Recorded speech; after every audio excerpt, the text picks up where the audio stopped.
예, 계속해서 종목 발굴해 보도록 하죠. 이베스트 투자증권 이비즈 영업팀의 염승환 차장과 함께합니다. 어서 오십시오. 안녕하세요. 안녕하세요. 첫 번째 소식으로 니콜라 얘기하셨더라고요. 네네. 어제도 저희가 한번 다루기도 했었을 뿐더러 기사도 정말 많이 났잖아요. 이거 덕분에 한화가 1조 벌었다더라 이런 것도 계속 나왔었고. 수소차에 대해서 그러면 좀 이걸 지속 가능한 모멘텀으로 볼 수 있을지 사실 이게 관건일 것 같은데 네. 좀 어떻게 보십니까? 사실 이제 작년도도 그렇고 이게 수소차가 뭔가 뉴스가 나오면 너무나 그 단기 테마성으로만. 그랬죠. 예. 근데 사실 이제 생태계가 너무 취약하다 보니까 이게 좀 어쩔 수 없었던 것 같은데 이제는 좀 우리가 그 어떤 단순 테마보다는 조금 하나의 좀 중요한 섹터로서 이제는 좀 잘 살펴봐야 될 것 같아요. 그러니까 이게 니콜라가 상장해서 주가 올라간 것도 물론 중요하지만 뭔가 선도할 수 있는 그런 종목이 하나 생긴 거죠. 그러니까 2차 전지가 그렇게 좀 악조건 속에서도 아직 사실 대중화가 안 됐는데도 이렇게 2차 전지 부품이나 장비, LG화학 같은 기업들이 주가 자꾸 신고가가 나는 게 테슬라라는 네. 확실한 선도 지표가 생겨버렸거든요. 그러니까 이제 니콜라라는 좀 뭔가 또 확실한 이 대장주가 하나 생겨버린 거죠. 글로벌적으로 봤을 때. 그러니까 그런 게 생기다 보니까 결국에 이제 한국의 또 수소차가 현대차 중심으로 경쟁력이 어느 정도 확보된 지금 상황이기 때문에 우리가 수소 생태계에 대해서도 이제는 조금 긍정적으로 좀 바라봐야 되지 않을까 이렇게 보고 있고 이제 가장 먼저 말씀드리고 싶은 건 어쨌든 각국 정부의 정책입니다. 한국은 뭐 다들 아실 거예요. 이 문재인 대통령 중심으로 해서 수소 경제 활성화 정책들도 많이 나왔기 때문에 한국 쪽은 계속 좀 좋을 가능성이 높고 또 얼마 전에 독일이 이제 로드맵을 좀 발표를 했는데 1,300억 유로 이제 경제 활성화 패키지 법안을 이제 발표를 했는데요. 그쪽에서 이제 그린 수소 투자가 한 90억 유로 정도 좀 이제 잡혀 있고 수소 인프라 투자가 이제 어떻게 보면 좀 유럽 쪽은 주로 뭐 전기나 이런 쪽 신재생 에너지 아니면 뭐 그 태양광이나 풍력 쪽으로 많이들 보셨을 텐데 수소 쪽에도 이제 인프라를 구축하겠다는 그런 이제 금액까지 구체적인 게 독일에서 나왔습니다. 그렇다는 예. 얘기는 유럽 각국으로도 이런 게 확산이 될 수 있다는 얘기니까 수소가 꼭 이제 아시아나 뭐 미국만의 문제가 아니라 유럽 쪽으로 확산되고 있다. 이렇게 좀 보시면 좋을 것 같고 그리고 이제 2차 전지 기업들이 워낙 좀 그동안 퍼포먼스가 너무 좋았는데 여기서 좀 새로운 그러니까 2차 전지가 앞으로 안 간다는 아닌데 사실 좀 너무 많이 오르기도 했잖아요. 그래서 예. 약간 숨고르기 좀 할 수 있는 그런 구간에서 어떻게 보면 약간 이제 경쟁이면서도 같이 동반해서 상승할 수 있는 저는 업종으로 보고 있거든요. 그래서 수소가 이제 좀 당분간 한번 좀 유망한 그런 업종으로 부상하지 않을까 해서 좀 말씀 좀 드리는 거고 그다음에 수소차가 이제 전기차가 못하는 좀 강점이 있어요. 그러니까 이 니콜라란 기업이 트럭을 만든 이유가 뭐냐면 전기차 같은 경우 이제 주행 거리가 좀 짧거나 이런 이제 그 어떻게 보면 좀 한계가 뭐냐면 이 충전 시간이 되게 좀 오래 걸리잖아요. 그렇죠. 그런 좀 예. 단점도 있고 물론 나중에 기술 개발 통해서 몇 년 후엔 바뀔 수도 있는데 단점이 뭐냐면은 주행 거리가 어쨌든 짧을 수밖에 없어요. 이게 네. 그 양극재의 한계 때문이라고 합니다. 그래서 이걸 없애려고 전고체도 만드는데 전고체는 아직 좀 너무 먼 얘기고 그래서 한계가 분명하고 충전 시간이 너무 오래 걸리다 보니까 상업용으로 쓰기가 좀 부담돼요. 네. 그러니까 왜냐하면 뭐 공유 차량이라든가 트럭이라든가 이런 운송수단은 시간이 곧 돈이잖아요. 네. 사실 그 주행 거리도 굉장히 중요합니다. 이게 한번 충전해가지고 내가 뭐 예를 들면 600km를 가느냐, 300km를 가느냐에 따라서 이게 금액 차이가 그러니까 이 내가 비즈니스를 하는 사람 입장에서는 예. 굉장한 차이가 있거든요. 그런 면에서 전기차보다는 수소차가 거기에 훨씬 강점이 있습니다. 그러니까 긴 주행 거리. 충전 속도도 그 뭐 그냥 우리 주유소랑 똑같아요. 그 기름 넣는 거랑 거의 맞먹을 정도로 빠르기 때문에 그런 면에서 니콜라가 결국 수소 트럭을 만들었다는 건 비즈니스적으로 이제 방점을 찍겠다는 얘기입니다. 그래서 수소차만의 분명한 강점이 있기 때문에 저는 그래서 승용차는 어쨌든 전기차가 대중화되겠지만 트럭이나 버스 같은 건 오히려 수소차가 훨씬 더 좋기 때문에 약간 좀 양분화되지 않을까 이렇게 좀 보고 있습니다. 그래서 그런 면에서 수소차도 좀 관심 있게 보시면 좋을 것 같고 오늘 이제 그 안에서도 좀 주목해봐야 될 종목이 좀 있어서 저는 오늘 그 세종공업하고 진성TC라는 종목 한번 일단은 좀 가져와 봤습니다. 예. 수소차와 관련해서 투자 포인트들 얘기를 해주셨고 그러면서 유망주로 세종공업과 진성TC를 얘기해 주셨는데 사실 뭐 국내에서도 한국판 뉴딜 얘기하면서 그린 뉴딜도 나왔으니까 예, 충분히 함께 모멘텀을 가져갈 수 있을 것 같은데 다만 이 두 종목 모두 이렇게 뉴스가 나오면 물론 거래량이 팡 튀지만 평소에는 참 거래량도 조용조용한 종목들이잖아요. 맞아요.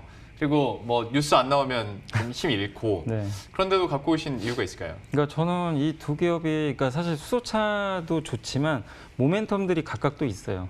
그래서 좀 관심 있게 보시면 좋을 것 같고, 예. 그러니까 수소차가 물론 메인적으로 좀 보시면 좋겠는데, 세종공업은 일단 뭐 다들 아시겠지만 현대차에 납품하는 자동차 부품 회사입니다. 그렇기 때문에 사실 자동차 업황 사이클에 연동은 되는데, 이 회사가 하는 게 어쨌든 이제 핵심적으로 하는 게 두 가지인데, 일단 가장 먼저 수소차용 금속 분리판입니다. 이 수소차에 들어가는 그 수소 연료 전지 있잖아요. 네. 그런 것들이 이제 효율적으로 이제 그 어떻게 보면 이 관리가 되기 위해서는 그 안에 금속 분리판이 반드시 들어가야 된다고 합니다. 근데 이걸 만드는 업체가 국내에선 세종공업하고 경쟁사가 현대제철이 있어요.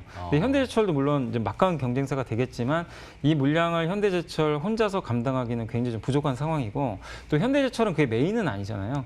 그러다 보니까 세종공업 입장에서는 모비스 중심으로 해가지고 좀 물량을 늘리면서 이쪽 시장 캐파를 좀 증설을 하고 있기 때문에 수소차용 금속 분리판 이쪽 그 모멘텀을 받아서 앞으로 좋을 것 같고, 거기다가 자율주행 시스템도 좀 하고 있어요. 그러니까 이 회사가 만든 자회사들이 있는데 거기서 센서라든가 아니면 지게차용 자율주행 솔루션이 있습니다. 이런 것들도 같이 생산을 하는데, 어떻게 보면 현대차가 다 원하는 또 사업부잖아요. 그래서 현대차와 이제 어떻게 보면 그 현대차가 추구하는 게 내연기관에서 어떻게 보면 이제 전기차, 수소차, 또 커넥티드카, 자율주행차까지. 근데 거기에 관련된 새로운 성장 동력 부품들을 지금 같이 만들기 시작했기 때문에 세종공업은 현대차랑 좀 같이 발전할 수 있는 그런 기업으로 보고 있습니다. 아직까지 실적이 좋지는 않지만 이런 모멘텀들이 지금 가시화가 될 시점에 왔기 때문에 세종공업 주가도 싸고요. 그래서 좀 관심 있게 좀 보시면 좋을 것 같고, 예. 두 번째는 이제 진성 TC라는 좀 기업인데, 이거 굴삭기로 다들 아실 거예요. 그래서 요즘에 중국이나 뭐 미국에서 굴삭기 그러니까 그 수출 많이 일어나면서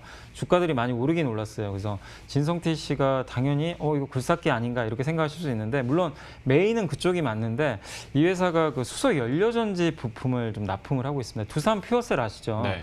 거기에 그 들어가는 그 수소 연료 전지의 그 핵심 부품들을 이 회사가 직접 좀 만들어서 납품을 하고 있어요. 그래서 듣다 보니까 근데 두산 퓨얼셀은 왜 안 갖고 오셨어요, 그럼? 두산 퓨어셀은 좀 매각 이슈가 있어가지고 네. 이게 주가도 너무 많이 오른 것 같고 네. 조금 부담돼서. 아, 그래요? 왜냐하면 두산그룹 그 매매하실 때 네. 물론 성장 동력은 있는데 매각이 지금 결정이 안 됐잖아요. 네. 거기에 대한 불확실성이 아직 크다고 보거든요. 그래서 아. 그거 말고 차라리 그럴 바엔 진성 TC는 거기에 아예 납품을 하니까 아. 좀 저는 반대급부로 이게 더 나을 것 같아서. 아니 다른 가져왔습니다. 코너에 우리 전문가가 이걸로 수익 꽤 많이 났거든요. 그래요? 그래가지고 한번 여쭤봤고 예. 진성티 씨 계속 설명해 주시죠. 그래서 물론 이제 메인은 굴삭기도 너무 좋아요. 지금 세계 각국이 실업률이 지금 너무나 올라가니까 가장 좋은 거는 사실 어떻게 보면 이제 굴삭기로 땅 파고 뭐 건설하면 단기적으로 고용이 엄청나게 증가합니다. 그래서 그 모멘텀 플러스 아까 말씀드린 대로 두산 퓨어셀의 수소 연료 전지 부품 이 두 가지가 결합돼서 아마 올해 말까지 굉장히 좋은 퍼포먼스 나올 것 같아요. 그래서 예.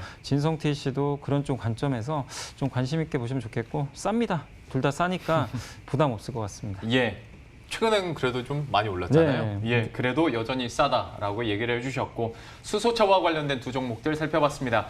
그리고 이제 매주 정말 숙제처럼 좋은 종목들 발굴을 해오고 계시는데 오늘은 어떤 종목 가지고 오셨어요? 오늘은 이제 두 종목인데 첫 번째로 말씀드리고 싶은 건 이제 반도체 장비 회사인데 사이맥스라고 뭐 네. 이름 들어보신 분도 계시겠지만 웨이퍼를 이제 이송해주는 그런 장비라고 보시면 좋겠는데, 예. 요즘에 뭐 삼성전자도 그렇고 계속 이제 글로벌 반도체 회사들이 이제 설비 투자들을 많이 하는데, 특히 이제 낸드라든가 파운드리 증설을 많이 하는데, 그렇죠. 이게 뭐 낸드든 파운드리든 메모리든 상관없이 어쨌든 이 이송 장비가 반드시 필요합니다. 이 메모리라든가 그러니까 웨이퍼, 반도체라는 게 웨이퍼에서 이렇게 만들어지잖아요. 그거를 적재적소에 이제 알맞게 이송을 해줘야 됩니다. 어떻게 보면 이제 자동화 장비라고 좀 보시면 좋을 것 같은데, 예. 이쪽에서 뭐 세계적인 경쟁력을 가지고 있는 그런 기업이고, 삼성전자 메인 장비 공급사 그 세메스라고 많이 들어보셨을 거예요. 상장은 안 된 기업인데 그 회사가 이제 국산화를 많이 하고 있거든요, 장비들을.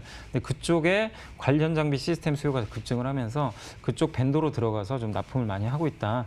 이렇게 좀 보시면 좋을 것 같고, 그 다음에 이 회사가 좀 장점 중에 하나가 경쟁사들이 좀 몇 개 있었어요. 뭐 네. 로보스타라든가 로체 시스템들, 이 두 회사가 막강한 경쟁사인데, 좀 아이러니하게도 로체 시스템들은 반도체보다는 디스플레이 쪽으로 좀 방향을 그렇죠. 바꿔서 네. 그쪽을 공략하니까 약간 이제 경쟁 강도가 완화되는 거죠. 그리고 로보스타는 이름 그대로 이제 LG전자 인수가 되면서 로봇 사업에 집중을 하기 그러게요. 시작했어요. 네. 그럼 경쟁사 두 개가 반도체 쪽에서 이제 떨어져 나가 버리는 거죠. 그러면 이제 그 두 개 회사를 제치고 이 사이맥스가 이쪽 시장을 이제 거의 장악할 가능성이 굉장히 높아졌기 때문에 좀 계속 관심 있게, 그러니까 반도체 장비 쪽에서 좀 어떻게 보면 이제 독점적으로 성장할 수 있는 모멘텀을 확보했다, 이렇게 보시면 좋을 것 같고, 올해하고 내년까지 실적 되게 좋을 것 같은데 현재 PER이 7배밖에 안 되니까 주가도 저렴한 것 같습니다. 그래서 좀 올랐어요. 좀 오르긴 올랐지만 주가가 지금 오늘은 좀 빠지잖아요. 그래서 조정 이용해서 좀 비중을 확대해 나가시면 좀 좋을 것 같습니다. 예. 그리고 두 번째는 이제 윈스라는 종목인데, 윈스는 이제